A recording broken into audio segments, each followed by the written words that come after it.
Good evening again. I'd like to call the Committee of the Whole for the Village of Cary for May 21st, 2024 to order with roll call, please. Stefani? Here. Collier? Here. McAlpine? Here. Weinhammer? Here. Dudek? Here. Thank you. Would you join me in the Pledge of Allegiance? I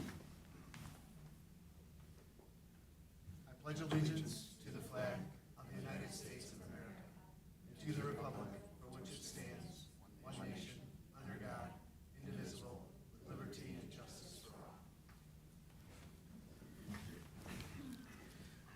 Thank you. Moving to the public comments, where the public is invited to make an issue-oriented comment on any matter of public concern not otherwise on the agenda. We have nobody that has signed in. Is there anybody who would like to address the Committee of the Whole? Just state your name and address for the record. My name is Randy Scott, in the 1400 block of Prairie View Parkway in beautiful Westlake. Thank you all for what you guys do. I just had a quick question about all this code talk. To avoid future confusion, you guys leverage Civic Plus for your platform. What is the recommended duration of that, what you passed today, to make it to the forward-facing website of that Civic Plus? Thank you. Thanks. You want to answer that, Brian? Sure. Generally, when items are passed by the village board that amend the code, we do provide them directly to the codifier, and they are updated once a year on the website. The ordinance that is provided to them is automatically posted the second that they receive it, so that would be on the codifier's website or our village website, showing that you have the actual code that's adopted, and any amendments that are passed by the board are also reflected as well. So if there's changes to the code, they're reflected immediately on the codifier's website, and then as the code, those amendments get codified into the code, then the actual text is updated on an annual basis. So if you were to go on, if you click Village Code, and then there's a section of, these are all that have currently been passed in the year. That's what, and it's a section of the, on that website, and then and then it's fully in it later, to be clear. Correct. So just a quick follow-up. So when do you guys start implementing that? It's when Like we now? Yes. Got it. Yeah, as items pass and As soon as we the pass ordinances it. are executed by the mayor and the staff, from that standpoint, we're forward them to the codifier each month.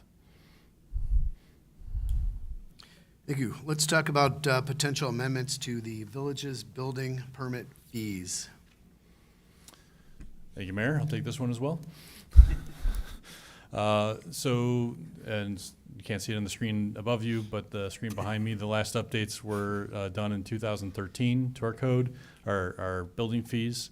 Wanted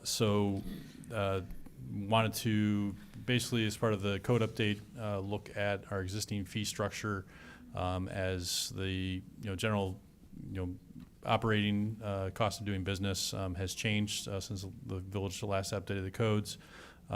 We wanted to look at some new technologies that have come on board in the last 10 years, namely electric vehicles and charging stations that homeowners are installing in their homes, and also public ones that will be coming throughout the community as well.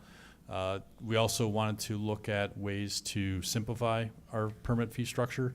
As right now, I joke sometimes you need an advanced math degree to figure out what the permit cost is. But this will potentially look at ways that we can simplify the code more, so that if somebody comes in for a permit, it's easy to tell them this is what the permit fee would be for your project. And also looking at several of our fees currently are cost negative from a standpoint, if somebody were to come in and get a permit, the cost for us to provide the services related to that permit, as far as building inspections, far out or would exceed the revenue that we're actually receiving. So I have some examples of what existing permits are and kind of what the negative cost is to the village from that standpoint. So our overall goals, we're looking at potentially achieving as much cost neutrality as possible in our fees. We wanted to look at incorporating what our expenses are for inspection services, plan reviews, and also some general administration costs to administer these processes. And our goals were not to make the fees be cost prohibitive so that a resident, when an individual does not want to obtain a permit from the village, we didn't want to discourage that activity. Our goal is to ensure the work that is done on an individual's home is to code and safe from that standpoint. So we wanted to encourage the fees to be reasonable from a standpoint of covering our services or our costs to provide the service, but not be overburdensome that it would detract from people wanting to obtain a permit from the village. So with the next slide, we did look at some of our existing codes, our fee structure. Again, they're somewhat difficult to administer. There's multiple fee structures within our code. Some fees are based on the construction valuation. Some are based on quantities, like the windows that are shown on the slide. Depending on the number of windows that would be installed, the fee does gradually increase, although not significantly, even though our costs to review those are above what the fee is bringing in. Some fees are based on the square footage of the structure or the addition that's being constructed. Some are based on the cubic footage, so like a warehouse building, the fee is based on how voluminous the space would be, and others are flat rates depending on the type of work that's being performed. Some permits do charge for plan reviews, others do not, so depending on what work is being performed, there's additional revenue that would be addition to the actual permit costs as well. Again, wanted to look at the negative performance of some permit fees. Example, if a residential alteration, I did change the slide, apologize. A flat fee for somebody that's doing about $4,000 worth of work in their home would be $60 plus a $40 plan review, $100 permit cost, where our cost to actually administer that project and do the inspections is over $160. So we're negative $60 currently for that type of work. This slide shows 3 examples of the permit fee structure. Again, the residential alteration, the example I just provided, is in the upper left-hand table, where there's a sliding scale depending on the construction valuation of a project. So if a homeowner is doing work, retrofitting a restroom, redoing a kitchen, depending on the value of that project, that would dictate where the fee would lie in that table. From 2013 to today, obviously, price of construction has gone up, so most projects are in the upper end of the scale these days. But overall, again, it's not covering our costs as well. Looking at decks, there's under 250 square feet. It's a $40 flat rate. If you go over 251 square feet, your permit is $5 more. But there's still significant inspections that are related to that. And then the table on the right is based on the cubic footage example I mentioned before. Can I ask a question? Sure. How many visits does a typical deck inspection have? This slide would actually provide that. So the deck permit example. No, I didn't see this Yeah. before. So we looked at each permit type that the village issues and what the current fee is that the village charges, and then how many inspections are required for those various permit types. So the deck permit example, the flat fee is $55. We performed 3 inspections, which per our contract with our building code inspection services is a flat rate of $40 per inspection. So that alone costs $120 for the village to visit that property for a permit, including some plan review hours and various administration hours. Our total cost for a deck permit is the village incurs is $192. So we're negative $137 in that particular permit type. So the proposed fee would be to cover those expenses as much as possible, to propose a fee around $200 for a deck permit to cover the inspection costs and general administration. Fence permit, similar fees. It's $40 for 100 feet plus 10 cents per linear foot. Beyond that, there still are 2 inspections that are required for that, a post-hole inspection and a final inspection. So our inspections are $80. So our total cost for plan review hours and administration is roughly $100. So right now, we're generally negative $60 for a fence permit. The proposed fee would raise that to $100 for any fence that's over 25 feet in length. Anything under 25 feet, we're recommending to half that rate for $50. So that would be still a negative from our standpoint. But if you're replacing an entire fence along the property, it would be $100 for a fence. The flip side, demolition permit is one where we're actually more positive on the gain loss. We currently charge $600 to demolish a structure, and with the 6 inspections that are required for disconnection utilities and whatnot for the property, generally we're positive about $290 for that type of permit. So we're recommending to lower that fee to $350 to cover essentially our expenses. This slide just gives 3 more examples. Siding permit, you can see we're negative $32. A shed permit is about $100, and then driveway permit is about $60 as well. We're essentially subsidizing for the work that the village is performing. This slide shows the proposed contemplated fee schedule. Looking for feedback from the board if this is the direction that we should be going from a standpoint. Generally, we can provide more information if the board does have questions as far as what's proposed, but looking to categorize permits based on the type of work and the number of inspections that are required for them. So generally, you would have flat rates that would include $100 for various work on the left-hand side, your standard permits for air conditioners, furnaces, fences, things along those lines that would again cover not just the inspection services but also some of our plan review costs, and then stepping up incrementally $50 increments depending on if the work starts to get more complicated and requires more inspections and review. So with larger homes, townhomes and single-family residential, there would be different rates as well for the size of the structure that's proposed, and so the structure increase in size, the fee would have a calculation based on that square footage as well. Be happy to answer any questions that the board may have. We're just looking for additional feedback on the fees to see if we're going in the right direction, if there's concerns as far as the costs proposed. But then as we have additional conversation and discussion, we'll be happy to bring back the final ordinance for review before adoption. Any discussion on these? I have a question. Are you trying to get the fees just to be net zero, so there's no cost to the village is your goal? Revenue neutral, Yeah, try to get it as neutral as possible. Generally, fees, we're not trying to be a revenue generator. Right. Or to have the fees be sort of above what our code or what the cost to provide the services. So we're trying to get more towards what the actual expenses are that the village does incur to provide these services. Yeah, I'm all for coming in line and being neutral with it. And as long as have the information, it's a lot easier to read because it is kind of difficult right now. I agree. So easier and neutral, I'm good with.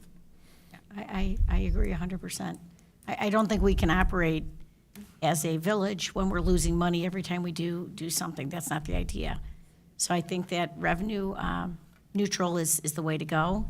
And it also streamlines it, just make it easy. Because as you said, it can be something that people, let's be honest, they're not going to want to go get permits if they think it's too difficult to figure out what it is. They're just going to do the work. And that's not the idea. The idea is to say we want you to be in code. We want it to meet whatever the guidelines are. So if the easier we can make it, the better it is. And again, I just don't think that we are in the business to be paying for it. So I think we can justify saying here's what the cost is, and that's why we're passing that cost on along to you. And plus, we're upfront with what it's actually costing us, so I'm fine with that. And if I'm not mistaken, we're pretty much one of the more competitive communities around when it comes to these fees. Yeah, we certainly can give more information as far as what our fees are comparatively, but these are fees that would be based on what our actual costs are as well. So it's not competitiveness. We're not competing with other organizations. Somebody needs their permit, they have to go to us from Right. that Right. standpoint. When we take a hit Do you give them like a 20% off coupon? Everyone likes coupons. I don't have the ability to give discounts, but yeah. No, but on a serious note, do you have last fiscal compared to where we are right now? If we're in the red or in the black previously? Were we always in We're in the the red? red. Yeah. We're generally, I mean, from Yeah. the number of permits that we do issue, and the fees that we generate, we would be more in the red. I would just be yeah. curious on where that number stands. potentially It might that- be a little hard to get. I don't know if that's more of a question for Courtney It's or. not very labor intensive. Yeah, Or if it's, that's something you can get, I or- can see what we can pull out of our software system. Okay. If there's a way to get a report that shows that, but, the majority of our permits right now are negative. Okay. I had a conversation today with trustee, long conversation with trustee Walrath about this. He agrees that to be revenue neutral, making it still affordable to do a project, but we shouldn't have to pay for somebody else's project. So he asked I me to. agree with that statement, but I'd like keeping the village the way that it is in terms of I want people to come and get a permit, to Ellen's point, trustee McAlpine, sorry, to actually get a permit and make sure that the work is being done right. And I want people to actually improve on their house. And the last thing that we would definitely want to do, of course, I don't want to go in the red as well, but, you know, if there was times, I mean, we do it for a facade for commercial, we got $10,000 of grants, so on and so forth. I think it'd be pretty cool if we could do something $500, $100 here and there, or, hey, we're going to cover the permit fees at a particular point in time to where we can actually kind of encourage the village citizens to do something, but just wanted to throw that out there.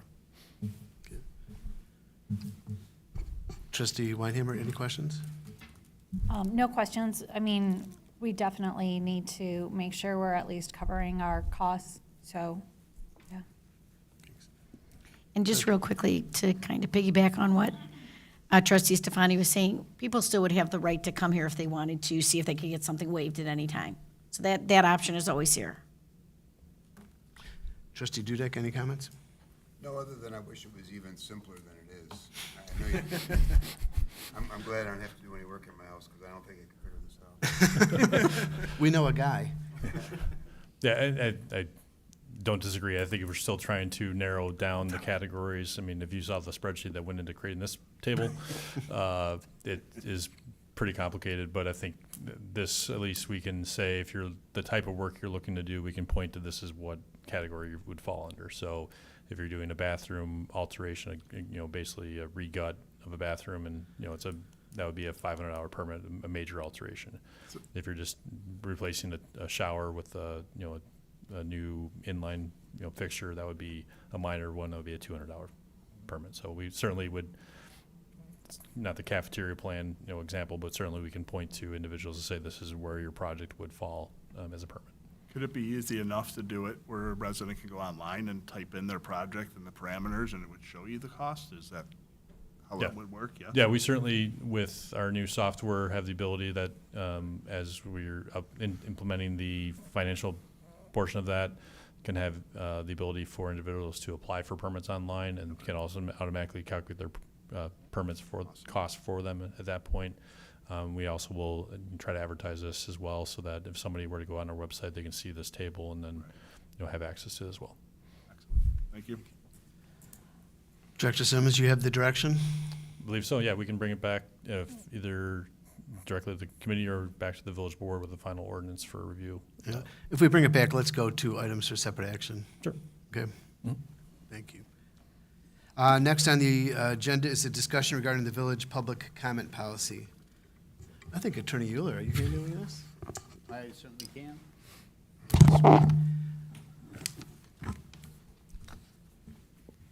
We were asked, as you know, the issue was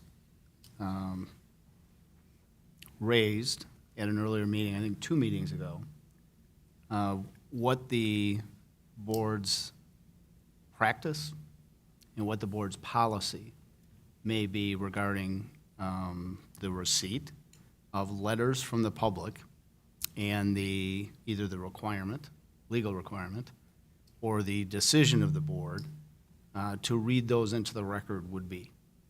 So we can start with the most important question, I think, and that is, would you be required as a public entity, upon receipt of a letter from the public, either at a meeting or prior to the meeting, requesting that it be read at the meeting, is the board required to read that letter into the public record as part of our public comment requirement.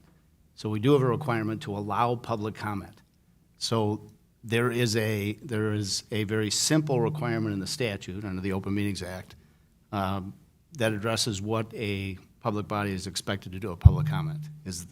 Can you advance to that slide? Is there one that describes the statute? That's this one. All right, so I'll read, I guess I'll read, I did provide a memo to the board, if you had a chance to review the memo. This is what this statute says, it's fairly straightforward, the requirements for public comment.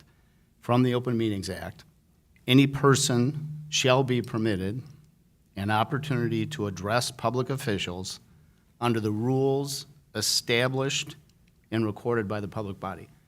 So we're required to allow public comment, all public bodies are, and you're required to have rules that regulate the nature, the manner of the public comment at your meetings.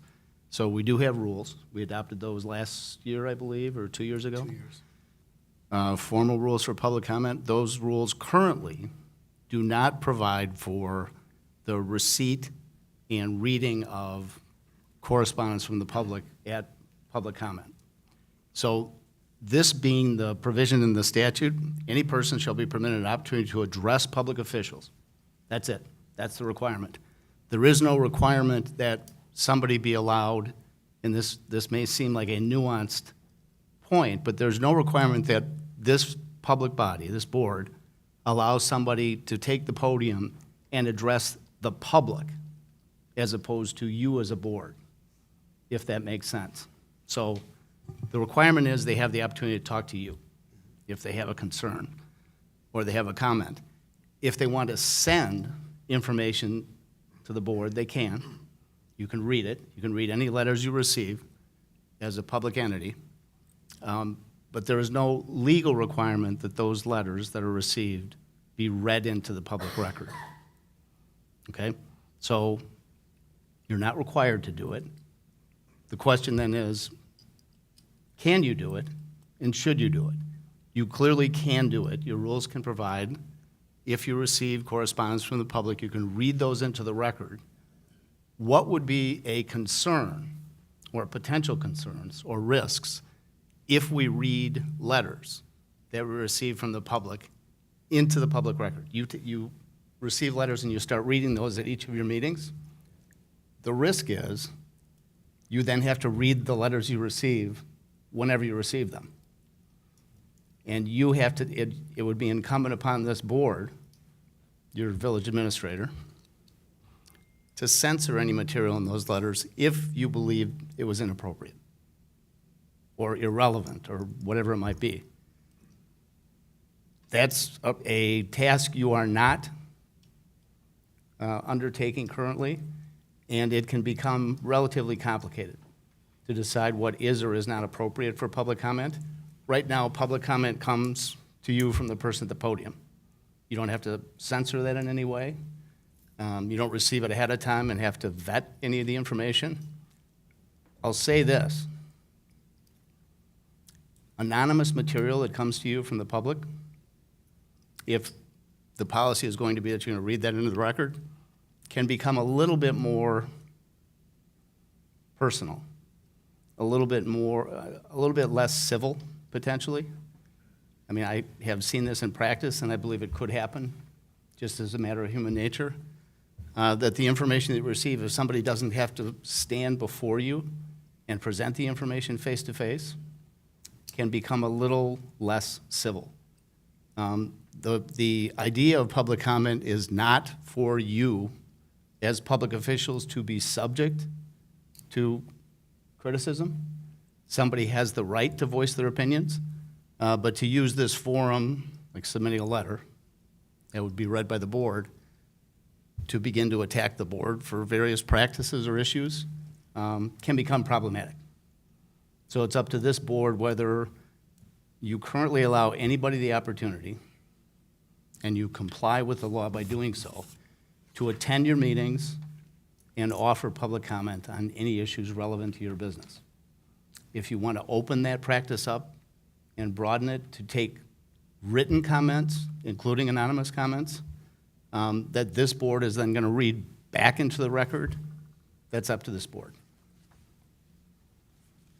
Thank you. One of the things that we talked about regarding this is the validity of some of the emails and things that we get submitted to the board. In my opinion, I don't think that we should get into the habit of reading letters into the minutes. I think that we could, if somebody's going to send us a letter and they want it to be put into the minutes, I think they have to show that they are an actual person and a resident. They need their name and address and a phone number so we can verify that. And that letter can be called out at a meeting, but I don't think it should be read in its entirety. I think it can be referenced, and it will be a permanent part of the record and attached to the minutes on the next agenda, the next packet. I think that that's fair.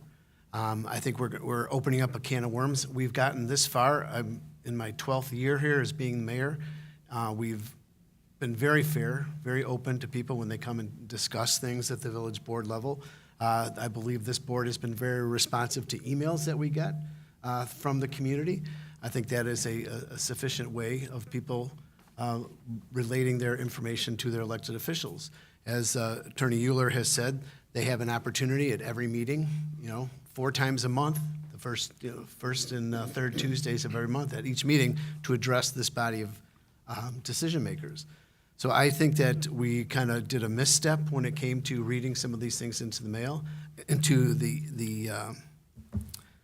the record, especially the one when it was anonymous. We can't be doing that. This is serious business what we're doing here. I'd like to make sure that we're dealing with people that are serious, and if they're that serious about it, they're going to sign their name, an address, and a phone number. Period. That's just how it should be. When I have to provide a witness slip for all the things that we do for Springfield on behalf of the caucus and the COGS, I have to sign my name and my number, my name to this. I can't just send something in for the sake of sending something. There has to be some validity to this. So can I just follow up on that? So there is a difference. There's a difference between anybody here receiving a letter from the public and deciding you would like to share some aspect of the letter or the information in the letter at a meeting for the rest of the board to hear or for the public to hear. If you adopt a policy that you will read letters that you receive, you are now forced to censor anything in those communications that you don't want to share, that is a very different action by this board than deciding what you do want to share based on what you've received, versus now that we have it in our hands and our policy says we'll read it, we believe there are some aspects of this letter that we probably shouldn't be reading. Now we have to, the act of censorship, the decision of censorship it can be very difficult to parse depending on what the information is that you received. And who's censoring this? That's a good question. This board would be tasked with making those decisions on a letter-by-letter basis. What say you? Let's hear some conversation about this. My first question is, going back to what was referenced a couple weeks ago, or a couple of meetings ago, one of the letters states that it was from an employee at 26, which we don't know because there's no name associated with that. That was still put into the meeting minutes, correct? I'm just trying to think through, like, okay, so if someone wants to stay anonymous, what's the expectation for them to stay anonymous? Well, I think that, in my opinion, that if they're going to provide a document to the village relating their input on a particular topic, they should sign their name, at least to the village, and keep it confidential. Say, I'd like my name to be confidential, at least so that we know. But I don't want to get, in my opinion, I don't want to get into the habit of reading every letter that comes. I get so many letters, I'm not going to do that.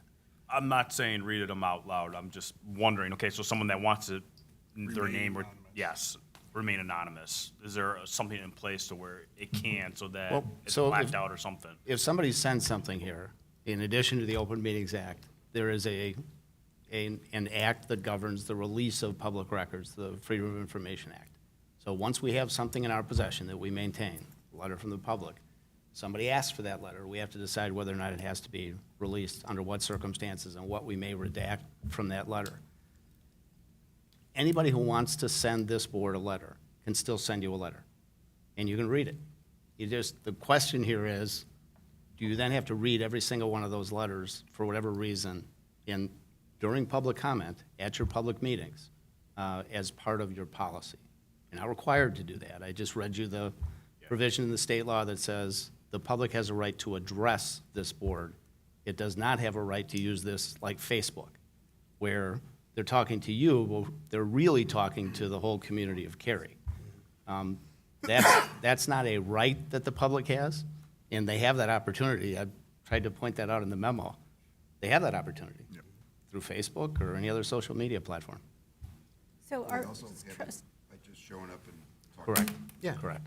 so That's the easy trustee way. Stefani, are you asking like, if somebody sends a letter and it is anonymous moving forward, would we put that into, is this your question? Would we put that into the minutes for review for the next meeting to be approved? Is that what you're asking? It was two-part, but you got the second part, which I was just Okay. about to Aren't you ask. saying if we're not reading it and you're reading it into minutes, it would have to be read, correct? No, No? No. no. There, that's also making the assumption, just, right, like, if I submit a comment to or I send a letter to the board and the mayor, there's a difference between a resident just giving you their opinion on something versus requesting what they've put, to be put into the record. That's two different things as well here, just to. And there also, this doesn't really impact your public comment policy, but there's a difference between a public hearing and this public meeting. This is not, we did have a public hearing tonight, but a public hearing has rules governing what we have to take into the record. So if somebody wants to address whatever the topic of the public hearing is and introduce evidence relative to the topic, we do take that into the record. That's very different than this, just having a regular public meeting and addressing the issues on the agenda and allowing any member of the public to offer public comment on our agenda issues or other issues relevant to this board. We do not, at a public hearing, we do have to take certain evidence in, we don't at this kind of a public meeting. I have two comments on it. First, the first one is what some may have heard me mumble, and that is, we have that process. The process is you come to the meeting, you step up to the podium, you provide your thoughts. In case you didn't all hear it, that we have that already. We don't have to recreate that. So I'm not in favor of the written being read into the record. You have a comment, you come to the meeting and you state your case. The question I have is, we've now done that. So have we set any sort of precedent because we've done that? No, that limited a practice at one meeting would not constitute, I mean, I won't start discussing the constitutional principle that applies, but you can create a certain kind of forum that you're then bound by. You can also change that at any point in time. I don't think having wrestled with the idea at one meeting, do we read this, do we not read this, what do we want to do in the future, that didn't establish a It was, precedent. it was clearly a lot of, I don't know if misunderstanding is the right word, but we were all dialoguing, you know, to your point, should we not, blah, blah, blah. We just ultimately said, okay, let's move forward, but Right. I'm not in favor of it. I have a question then. What prevents somebody else from taking a letter from somebody else anonymously and coming before the board and reading it? Doesn't matter, they can come up and their face is showing they have this But opportunity. it could be from somebody else. Yeah, anybody, They Joe could Blow do- can they come up could do here. that Then they in own public it. comment. Yeah. If you're the one I'm just reading it, wondering. you own it. Right. You own it, So you yeah. still have the chance by coming in front of the board, Absolutely. so, that's what I'm saying. Right, if someone cannot make a board meeting, They can they have could ask somebody- another person, hey, my friend, can you come and read this for me? And they could say, I'm And they can remain so-and-so, and I'm reading it on anonymous behalf of doing this that? person. I don't have a whatever. problem with that, if they're gonna come up and, Yeah. anybody, half the statements could be from somebody else, I don't know. I Right. mean, we are very fair when it comes to letting people discuss things at this village board. I've been called out on some people on this board, they let people talk too much. Well, I don't think that that's, people should be given an opportunity to discuss their issues with the elected officials. One of the things that I do want to make sure that everybody considers is that we don't want to get into the practice of doing this. We don't want to get into a situation where every time I get a letter and they flag on there, I want this read at the next board meeting. And I get a lot of letters. We don't want to do that. I always ask people, come and address the village board or the committee of the whole with your concerns. If it's that important, they'll show up. Or have somebody else show up. Or have somebody else show up. We make it very easy for people to discuss things here. So I don't know if trustee Stefani's question was answered, and I'm kind of curious about the answer to it. If somebody was to send a letter anonymously like they have in the past, are we required, since we can't even figure out if the person lives here, any of those things, or who it even is, are we required to put it into the minutes? No. No. Okay. I think if somebody wants something to be reflected in the minutes, they sign their name, their address, and a phone number. And we make sure that it's valid, and if they want it in the minutes, we attach it to the minutes. We could make reference that we do this all the time. We've received a letter in opposition. We received a letter of support. It'll be attached to the minutes in perpetuity. It's just. So they would still sign their name and then say, hey, if you can't keep my name confidential, I don't want it. And then it Right, would- but then it's voyable. Yeah. That's what we're trying to make the point out, that people need to understand that. You got to remember, too, we talked about this with our deputy clerk, that all FOIAs are subject to review and redaction. We should redact it. So if somebody writes on their letter that this, I'd like to remain anonymous, We would redact it. we would redact that. But again, there was validity in the letter. I agree. That's what I want to get away from, is this anonymous stuff that's going in. And that's not the first time we've gotten anonymous letters. I'd like to, I think the real goal that we all have here is that we want to be transparent. Right. We want people to be able to come here to talk to us about whatever they want to talk about. We don't want to get in a position that people just say, hey, I'm not going to just show up because I can just send a letter and someone's going to read it. No, we want to encourage them to show up, and if they can't make it, then have someone else come and do that. If someone is doing something anonymous for whatever reason, and they want that to be attached to the record, and we redact their name, that's one issue, but we still have to be able to prove that there was validity to who they are, is what we're looking to do. Seems pretty straightforward to me. I just think that we can still accomplish what we want to accomplish by being very transparent, by making sure people know they're welcome to come here and to talk to us about any issues that they have, and that we will make that attached as part of the public record, but we're not going to read a meeting, we're not going to read notes out loud every note that we receive. Just on a side note, I'm not trying to compare apples to oranges here.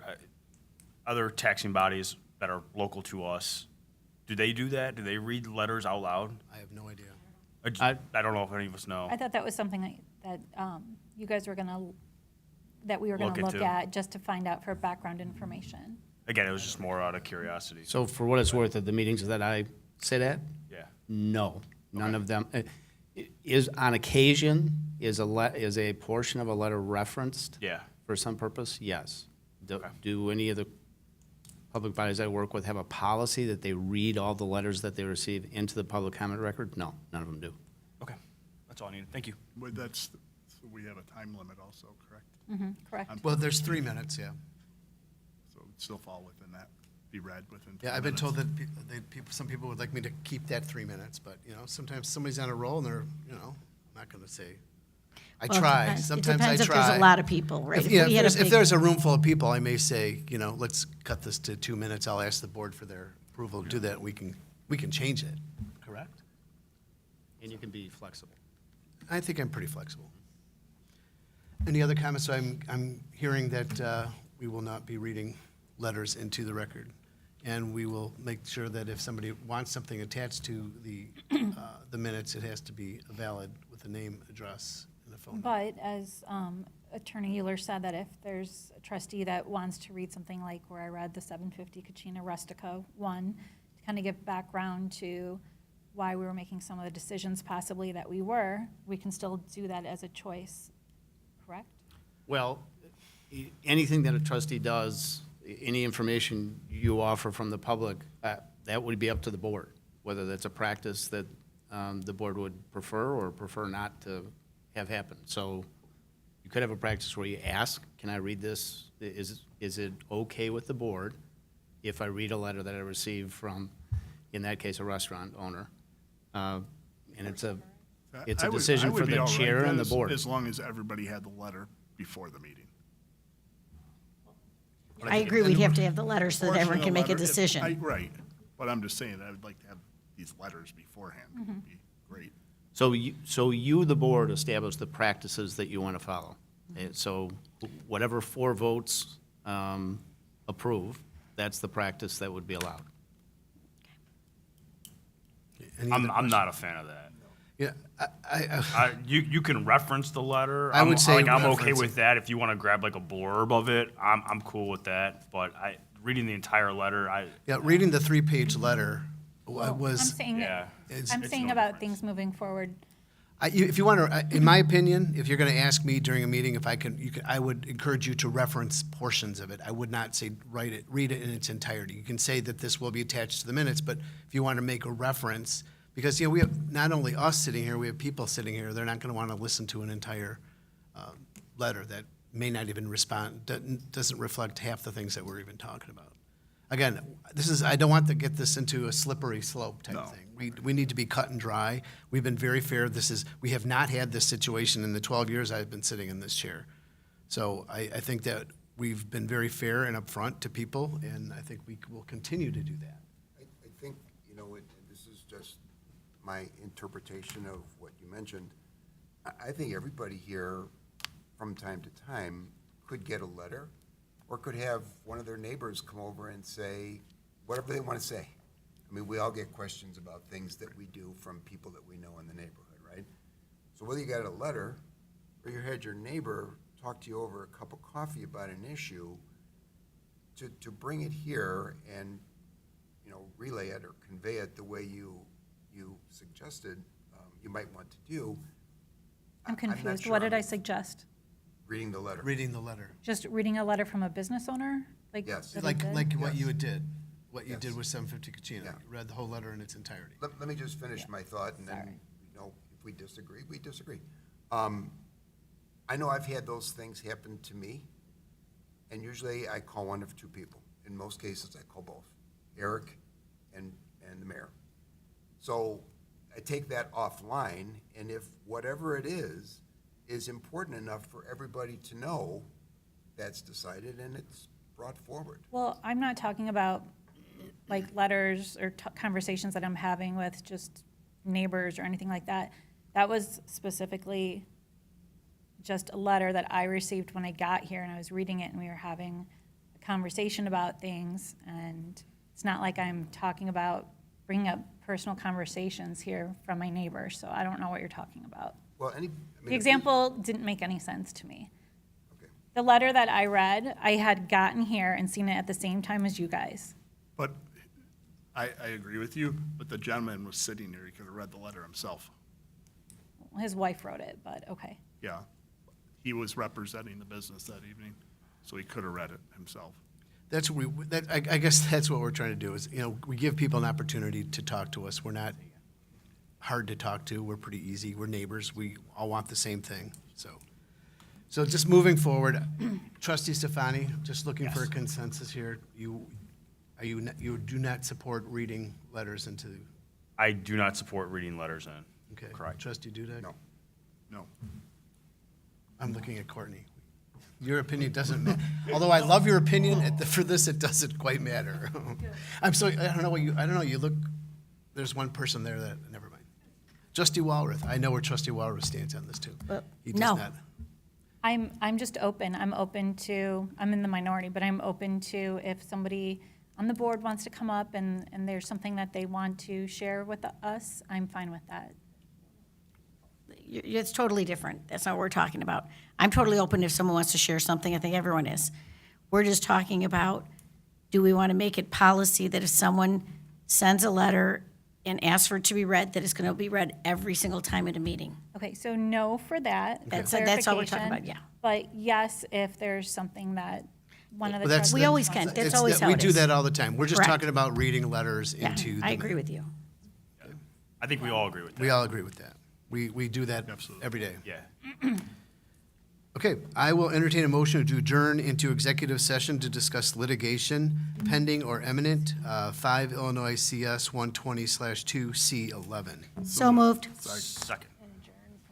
Yes, and we will be adjourning from that meeting. There's no other business afterwards. It is 7:30.